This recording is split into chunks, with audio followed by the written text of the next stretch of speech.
So hello my dear students, once again I welcome you all to my YouTube channel Techjo Tutorial Physics, and this time we are going to start our next topic, graphical representation of motion. पिछली video ਦੇ ਵਿੱਚ ਬੱਚੋ ਅਸੀਂ velocity, acceleration और displacement ਨੂੰ ਬੜੇ ਚੰਗੇ ਤਰੀਕੇ ਨਾਲ ਪੜ੍ਹਿਆ। 9th ਕਲਾਸ ਦੇ ਇਹ ਟੌਪਿਕ ਹੈ। ਹੁਣ ਇਸ ਟੌਪਿਕ ਦੇ ਵਿੱਚ ਆਪਾਂ ਉਹੀ ਚੀਜ਼ਾਂ ਤਿੰਨੋਂ ਹੀ ਚੀਜ਼ਾਂ displacement, velocity और acceleration ਨੂੰ ਕਿਸ ਤਰੀਕੇ ਦੇ ਨਾਲ ਗ੍ਰਾਫਿਕਲੀ ਪੜਾਂਗੇ, ਆਪਾਂ ਉਹ ਚੀਜ਼ ਨੂੰ ਸਮਝਣਾ। ਕੋਈ ਬੋਡੀ ਚੱਲਦੀ ਪਈ ਸੀ, नॉर्मली सेम स्पीड में चलती हुए तो यूनिफॉर्म मोशन, क्योंकि टाइम तो इको स्पीड में चलता है। अगर उस टाइम के अकॉर्डिंगली बॉडी की स्पीड भी सेम है तो यूनिफॉर्म मोशन। बॉडी तेज होती है तो फिर नॉन यूनिफॉर्म मोशन, मतलब स्पीड बढ़ गई तो एक्सेलरेटेड मोशन।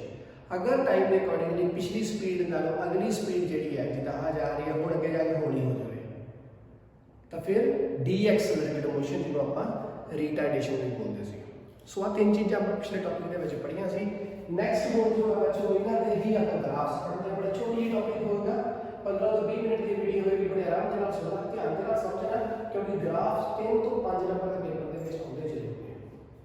सो टॉपिक है डिस्टेंस और टाइम ग्राफ बनाना। देखो क्वेश्चन कितना पूछेंगे वो सानू कहेंगे डिस्टेंस और टाइम के ग्राफ बना के दसो जो यूनीफॉर्म मोशन हो, मीन स्पीड की हो यूनीफॉर्म, मतलब बॉडी रह जाती है सेम स्पीड में जा रही है, कुछ इंक्रीज कुछ डिक्रीज नहीं। टाइम के अंदर जाना है अपना टाइम चल जाएगा, उस टाइम के नाल हर बार स्पीड इदा है, एक स्पीड है, यूनिफॉर्म मोशन है। तो उस वास्ते डिस्टेंस और टाइम किवें कवर करेगा।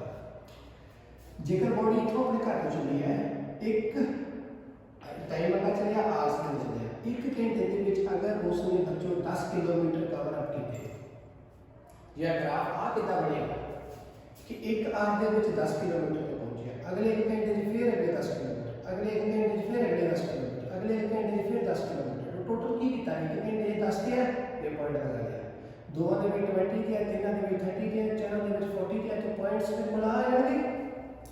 ये उसी मार्क कर लवांगे, एक स्ट्रेट लाइन बन जाएगी। इसका मतलब की है कि टाइम के बदलते नाल डिस्टेंस बढ़ता जा रहा है, तो बॉडी की आगे के चलती जा रही है। तो जो एक आर का टाइम बढ़ता पाया तो 10 किलोमीटर हर बार किलोमीटर भी उन्होंने बढ़ते पे, जो टाइम एक घंटे का बढ़ता पाया तो किलोमीटर भी 10 किलोमीटर हर बार बढ़ते जा रहे हैं। तो इसका मतलब की है कि हर एक घंटे बाद बॉडी 10 किलोमीटर चलती पई है, अगले एक घंटे फिर 10 किलोमीटर होर के चलती, अगले अगे एक घंटे होर 10 किलोमीटर है। तो स्पीड की रह रही है, सेम रह रही है। सो यूनिफॉर्म स्पीड वास्ते साडे कोल बच्चों ग्राफ बनूगा। याद रखना टाइम के बदलने नाल डिस्टेंस भी बढ़ता जाता है, तो स्ट्रेट लाइन ग्राफ बनेगा यूनिफॉर्म स्पीड के डिस्टेंस और टाइम के बीच, डिस्टेंस और टाइम के बीच। आज जो दो चीज़ें लिखने का मतलब ग्राफ कितना बीच बनाना, डिस्टेंस और टाइम के बीच ग्राफ बनेगा। क्लियर। नेक्स्ट है नॉन यूनिफॉर्म मोशन। जो नॉन यूनिफॉर्म मोशन होगा उस वेले ग्राफ बनेगा। हम की है पहले वाले केस का पढ़ते एक घंटे 10 किलोमीटर चले, अगले एक घंटे फिर 10 किलोमीटर, अगले एक घंटे फिर 10 किलोमीटर, तो ग्राफ बनया बिल्कुल सीधा। अब नॉन यूनिफॉर्म मोशन मतलब बॉडी कितना जा सकती है, जो मान लो एक घंटे में जो इतनी स्पीड से अगले घंटे हौली होगी, फिर अगले घंटे तेज, फिर अगले घंटे हौली। इसका मतलब की है बॉडी की स्पीड की रह रही है, सेम नहीं है, हौली या तेज चलती होगी। तो नॉन यूनिफॉर्म मोशन स्पीड बढ़ गई या घट गई। सो कोई भी चीज़ आए नॉन यूनिफॉर्म मोशन ही है। जिथे बॉडी की स्पीड सेम वो यूनिफॉर्म मोशन, जिथे स्पीड से वेरिएशन आ गई वो नॉन यूनिफॉर्म मोशन। तो हम इतने की होएगा, टाइम इधरले पासे में जाए किलोमीटर दूर, एक आर एक घंटे बॉडी इतने का पहुंची, इसका मतलब कितने डिस्टेंस तय होया होगा। इधरले पासे में मिला के देखा इस पॉइंट में तो कुछ आ पॉइंट है, तो जो इतों लैके इधर का 10 किलोमीटर से यहाँ कितना होगा 13 किलोमीटर। इसका मतलब पहले एक घंटे की बॉडी 13 किलोमीटर गई, अगले एक घंटे की बॉडी फिर कितने गई, आ पॉइंट लगाया, एक पॉइंट तो मैं इधर को मार्क करता हूँ तो कुछ पॉइंट आ गया। सो इसका मतलब अगले एक घंटे के बॉडी होर कितना गई 2 किलोमीटर हो गई। मान लो आ सीधा साढ़ा 3 इतने बढ़िया 5 आ कुछ होया 10 किलोमीटर सीधा पूरा आ 5 होया। सो पहले एक घंटे 3 किलोमीटर, अगले एक घंटे 2 किलोमीटर हो गई। इसका मतलब इतने पहुंची, मिलाया था 5 अगले एक घंटे बॉडी कितनी पहुंची होगी कुछ इतने पहुंची इस पॉइंट पे। सो ਇਹਦਾ मतलब अगले एक घंटे की बॉडी कितने इतने पहुंची है और अगले घंटे का मतलब कितने 10 कितने 11 इतने पहुंची है। सो ਇਹਦਾ मतलब स्पीड बढ़नी शुरू हो गई तो उस तो बाद अगले एक घंटे की बॉडी इतने पहुंची। ਇਹਦਾ मतलब ਕੀ ਹੈ कि जेकर एक एक घंटे का टाइम बढ़ता जा रहा है तो हर वाली डिस्टेंस सेम नहीं बढ़ता है, डिस्टेंस कभी बढ़ रहा है कभी घट रहा है। जितना पहले एक घंटे के बीच पहले एक आधा घंटे डिस्टेंस ये टाइम है ये डिस्टेंस पहले एक घंटे के बीच में कवर अप किया 3 किलोमीटर। अगले एक घंटे सेकंड अगले दूसरे एक घंटे इतने टाइम के बीच में कितना कवर अप किया इथों लेके इथों तक पहुंचे 5 तक। ਇਹਦਾ मतलब हम कितना पहुंचे 5 तक पहुंचे 2 घंटे से 5 तक पहुंचे। फिर तीजे घंटे बाद कितने पहुंचे जी 11 किलोमीटर तक पहुंचे।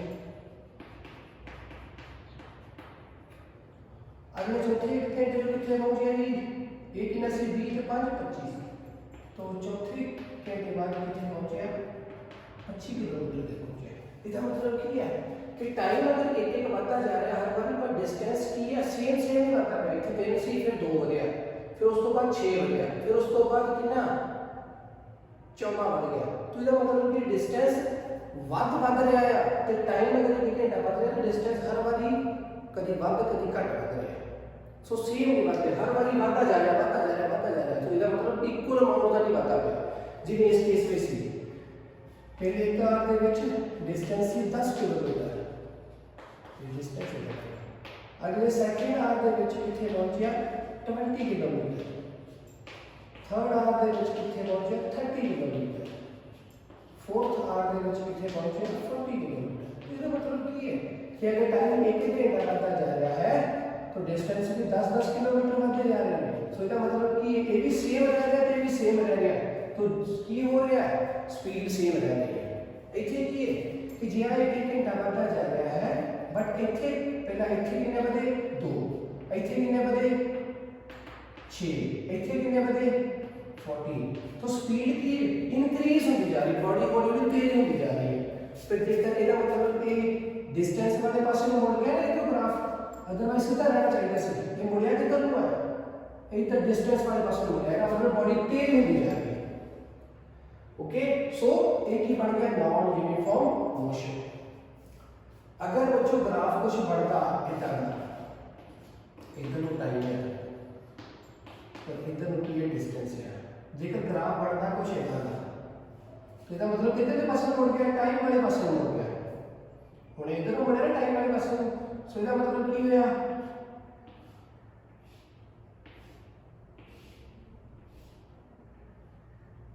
इथे नहीं रह गया। सो इथे इधर पास मुड़ गया मतलब की है कि बॉडी की स्पीड इथे की डिस्टेंस वाले पास मुड़ गया मतलब की है कि वेलोसिटी की होती जा रही है इंक्रीज क्योंकि डिस्टेंस ज्यादा तो ज्यादा मतलब होता गया। इथे टाइम वाले पास मुड़ गया मतलब की हो गया कि वेलोसिटी डिक्रीज होती जा रही है। सो इसका मतलब वेलोसिटी इंक्रीज हो गया डिक्रीज हो गया तो फर्क की समझ आता है कि नॉन यूनिफॉर्म मोशन है स्पीड सेम वेलोसिटी सेम नहीं है। ओके बात समझ आ गई बच्चों दोनों ग्राफ में चलिए क्लियर हो गया। टाइम अगर सेम बढ़ता गया तो अकॉर्डिंग टू डिस्टेंस भी सेम बढ़ता गया तो स्पीड की रह रही है सेम रह रही है यूनिफॉर्म मोशन। बट अगर टाइम के सेम बदलते ना स्पीड बढ़ती है तो या घटती भी है तो इसका मतलब फिर क्या है नॉन यूनिफॉर्म मोशन है नॉन यूनिफॉर्म स्पीड है। तो ये वेलोसिटी वाले पास से इथों मुड़ना पे किधर डिस्टेंस वाले पास से मुड़ गया सो इसका मतलब वेलोसिटी इंक्रीज होती होती है इथों जितना बनाते हैं वास्ते इधर किसी के वास्ते बना सकते हो आ चीज के वास्ते बना सकते हो कि ਇਹਦੇ ਵਿੱਚ ਕੀ टाइम वाले पास मुड़ गया सो मतलब टाइम आता जा रहा है बट डिस्टेंस की है घट करता पे हौली डिस्टेंस बॉडी का मतलब हौली बॉडी हौली होती जा रही है। सो ਇਹਦੇ ਵਿੱਚ वेलोसिटी डिक्रीज होती जाएगी। ओके बात समझ आ गई। नेक्स्ट अगला क्वेश्चन की अगे है वेलोसिटी टाइम ग्राफ वेलोसिटी और टाइम के विचकार ग्राफ बनाना आप। सो पहला है यूनिफॉर्म मोशन जो बॉडी है यूनिफॉर्म मोशन मतलब सेम स्पीड के नाल जा रही है।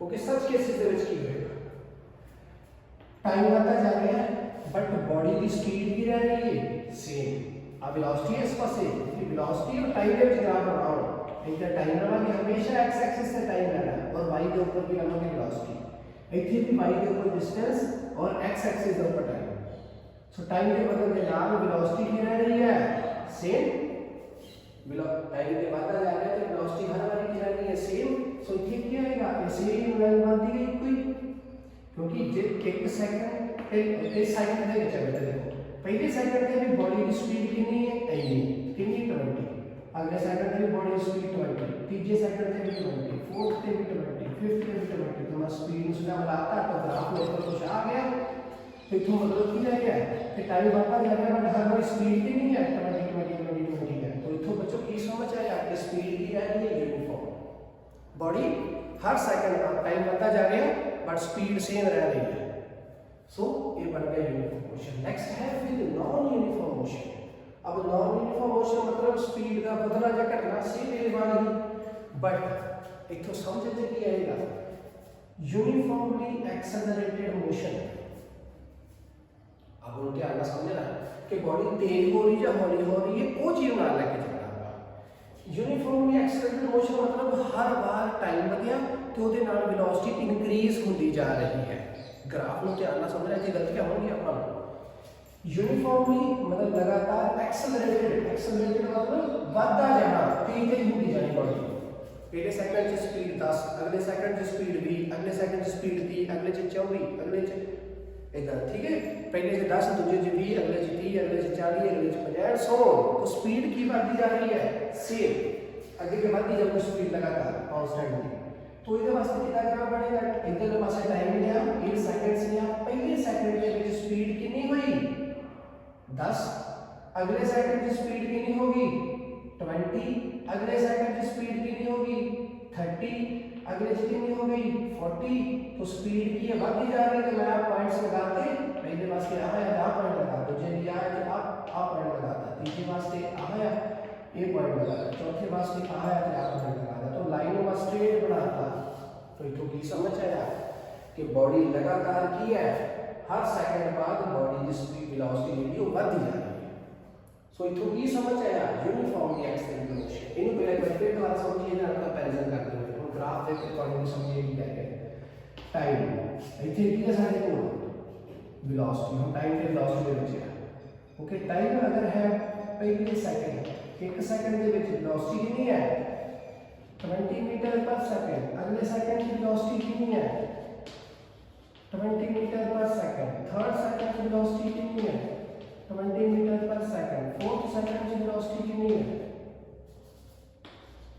20 मीटर पर सेकंड और फिफ्थ सेकंड के बीच भी वेलोसिटी कितनी है 20 मीटर पर सेकंड तो वेलोसिटी क्या है ये सेम सो इसका मतलब वेलोसिटी सेम है तो यूनिफॉर्म मोशन मतलब स्पीड सेम रह रही है तो इसके वास्ते आ बन गया यूनिफॉर्म मोशन वेलोसिटी टाइम वास्ते है जो डिस्प्लेसमेंट टाइम में यूनिफॉर्म बनाना होगा तो कुछ और बनता है क्योंकि डिस्टेंस टाइम बदलेगा डिस्टेंस बढ़ता जा रहा है टाइम स्पीड सेम रह रही है ओके इसके वास्ते वेलोसिटी और टाइम के बीच वेलोसिटी की वेलोसिटी बदलती पड़ी टाइम के साथ नहीं वेलोसिटी सेम रह रही है तो यूनिफॉर्म मोशन के लिए वेलोसिटी टाइम ग्राफ ये बन गया क्लियर नेक्स्ट है यूनिफॉर्म एक्सेलरेटेड मोशन के बीच की होगा वेलोसिटी इधर फिर बदलेगा टाइम इधर आ रहा है पहले सेकंड से वेलोसिटी कितनी होगी 10 मीटर पर सेकंड सेकंड सेकंड पे 20 मीटर पर सेकंड थर्ड सेकंड पे 30 मीटर पर सेकंड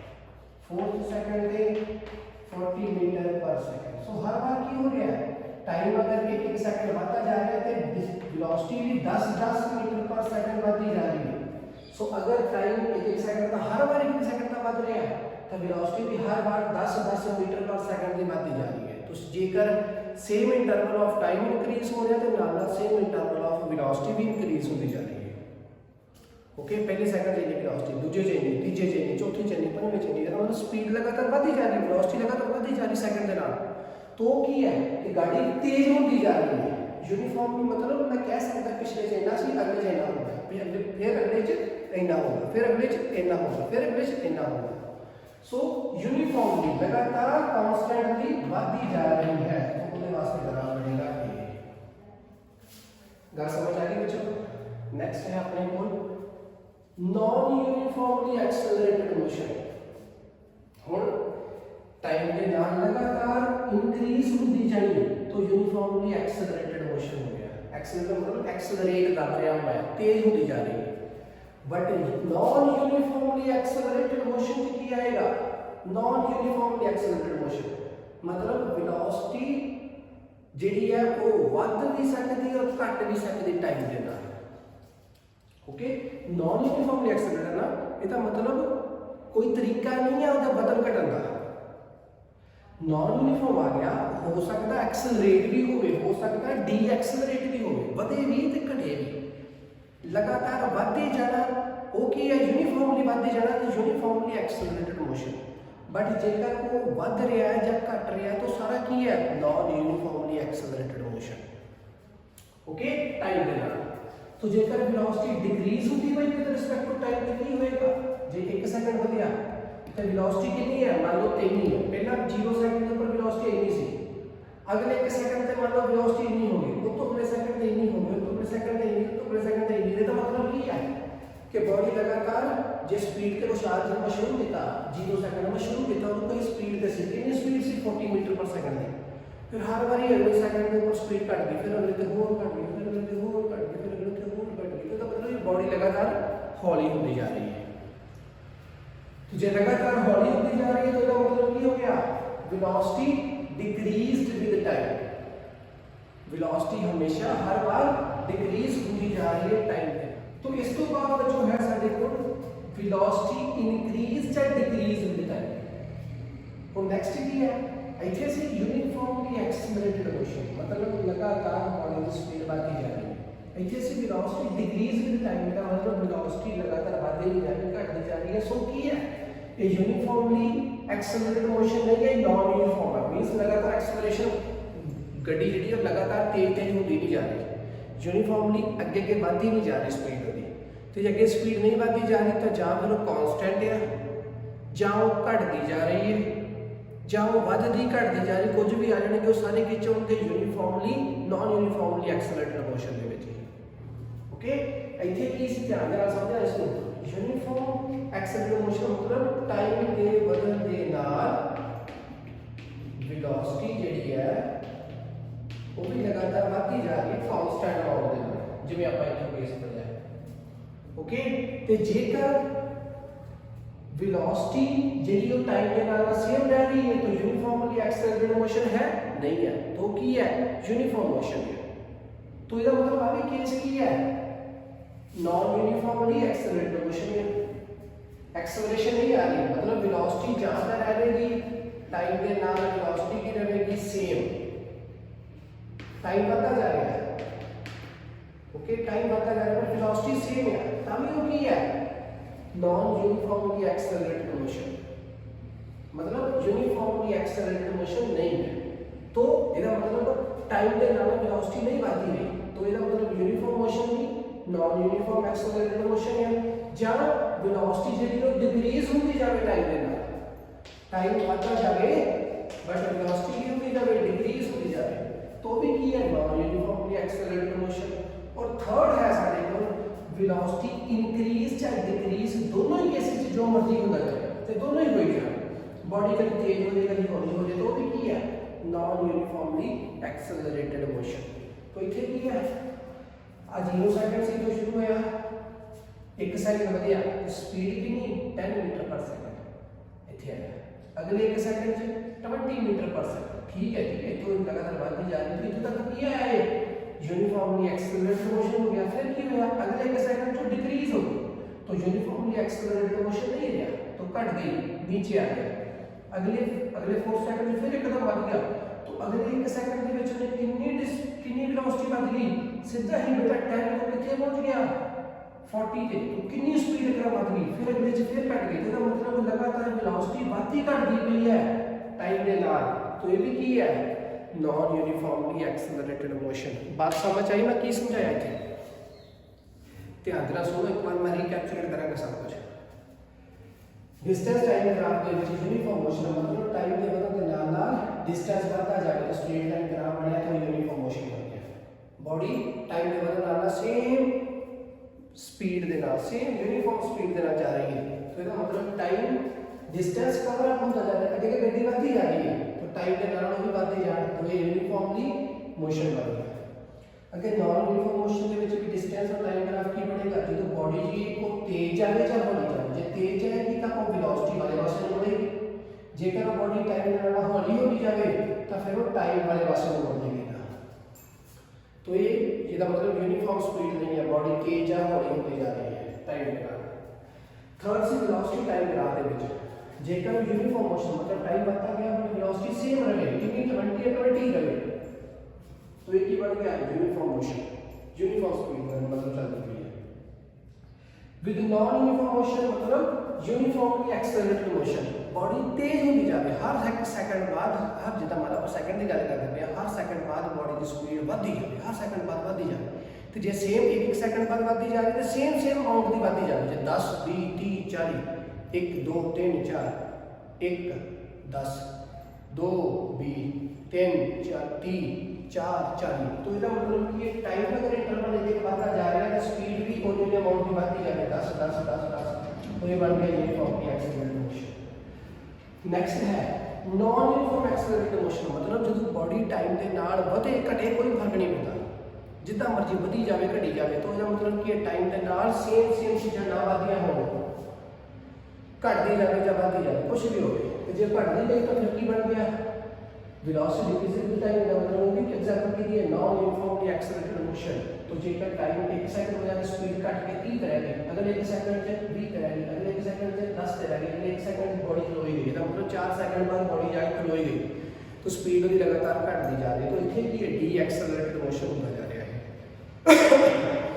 नेक्स्ट है बच्चों वेलोसिटी इंक्रीज या decrease with time body increase भी होवे डिक्रीज भी होगा मतलब कभी बॉडी तेज है कभी हौली है कभी फिर तेज है कभी हौली है तो इस केस के विच की है टाइम के नाल वेलोसिटी इंक्रीज या डिक्रीज कुछ भी होती जाए 1 सेकंड बाद कभी बात की फिर अगले बाद की फिर अगले घट गई फिर अगले बहुत बात की फिर अगले पे घट गई तो एक ही बनया वेलोसिटी इंक्रीज या डिक्रीज विद टाइम तो एक केस मिला नॉन यूनिफॉर्मली एक्सेलरेटेड मोशन के बाद दो केस दसिया दोनों ध्यान नाल दिमाग दे विच रखने बहुत जरूरी है तो उम्मीद है बच्चों ਤੁਹਾਨੂੰ ਅੱਜ ਦੀ ਜੋ ਵੀਡੀਓ ਹੈ ਸਾਡੀ ਇਹ ਵੀ ਪਸੰਦ ਆਈ ਹੋਵੇਗੀ ਇਸ ਤੋਂ ਬਾਅਦ ਆਪਾਂ ਯੂਨੀਫਾਰਮਲੀ ਐਕਸਲਰੇਟਡ ਮੋਸ਼ਨ ਦੇ ਕਾਈਨੈਮੈਟਿਕਸ ਦੀ ਕੁਐਸਚਨਸ ਕਰਨੀਆਂ ਆਪਾਂ ਉਹ ਇਕੁਏਸ਼ਨਸ ਨੂੰ ਕਿੱਦਾਂ ਕਰਾਂਗੇ ਗ੍ਰਾਫਿਕਲ ਮੈਥਡ ਦੇ ਨਾਲ ਆਪਾਂ ਉਹ ਵੀ ਧਿਆਨ ਦੇ ਨਾਲ ਸਮਝਾਂਗੇ ਪ੍ਰੋਪਰਲੀ ਨੋਟਸ ਬਣਾ ਕੇ ਚੱਲਣਾ ਅੱਜ ਦੇ ਇਸ ਜੋ ਇਹ ਬੋਰਡ ਹੈ ਇਸ ਦਾ ਸਕਰੀਨਸ਼ਾਟ ਮਾਰ ਲਿਓ ਔਰ ਧਿਆਨ ਦੇ ਨਾਲ ਨੋਟਸ ਬਣਾਇਓ ਅੱਜ ਦੇ ਲਈ ਬਸ ਇੰਨਾ ਹੀ ਖੁਸ਼ ਰਹੋ खुशहाल रहो पढ़ते रहो पढ़ाते रहो तो लाइफ में भी करना एंजॉय स्क्रीनशॉट मार लो बच्चों और चैनल को लाइक शेयर और सब्सक्राइब करना नहीं भूलना।